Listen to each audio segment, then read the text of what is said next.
Hey kids, do you like Mortal Kombat? Yeah, we love ultraviolent video games. Well, do you like Mario Kart? Yeah, it's an awesome party game. Well, what if I told you there was a Mario Kart clone that you played with Mortal Kombat characters? Whoa, that sounds totally radical. Well, get over here. It's Motor Kombat for PlayStation 2, original Xbox, and Nintendo Wii. That's MOTOR, like a car motor. Motor Kombat was released as a special mode for Mortal Kombat Armageddon. It's available right from the main menu, right from the beginning. The main game, Mortal Kombat Armageddon, was released in 2006 for the PS2 and original Xbox, and 2007 for the Wii. It was the seventh core Mortal Kombat game after 1, 2, 3, 4, Deadly Alliance, and Deception. It also represents a soft end to the Mortal Kombat series of games, with the next game, Mortal Kombat vs. DC, taking place in a separate timeline, and Mortal Kombat 9 being a pseudo-reboot of the series. As a fighting game, Mortal Kombat Armageddon is fine. The PS2 and Xbox versions have 69 playable characters, which is pretty nice, and the Wii version has 70.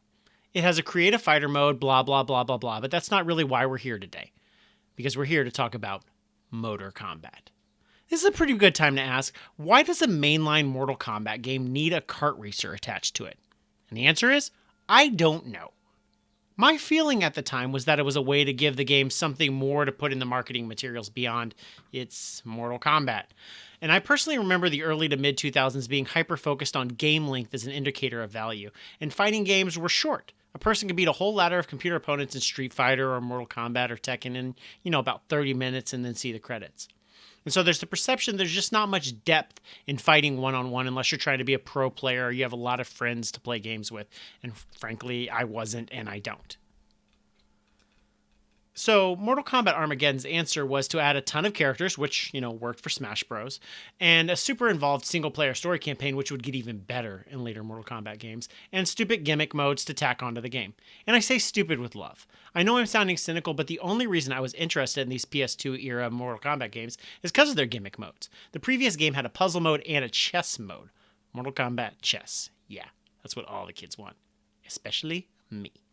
And Armageddon had a kart racer. So here we are with Motor Kombat.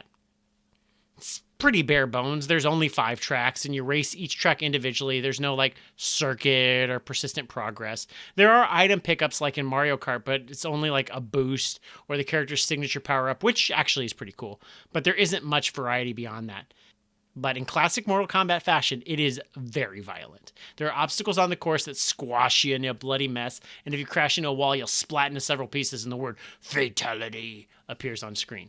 But there's not really much to say else about it. It's a short racing mode. You drive around, you kill your opponents, that's it.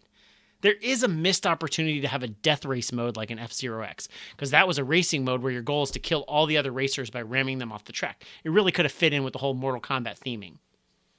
Motor Kombat is certainly not the greatest kart racer in the world. It's not going to replace Mario Kart. Shocking, I know. But it's a great deal better than some other full retail releases we've covered like Star Wars Super Bombad Racing. Motor Kombat definitely feels more like a novelty that you'll check out once, run through all the tracks, and say, yep, that's a thing that exists. And then you'll just go back to playing the main Mortal Kombat game, which is, pretty decent. Thank you for watching That Was a Game, and we'll see you again next time.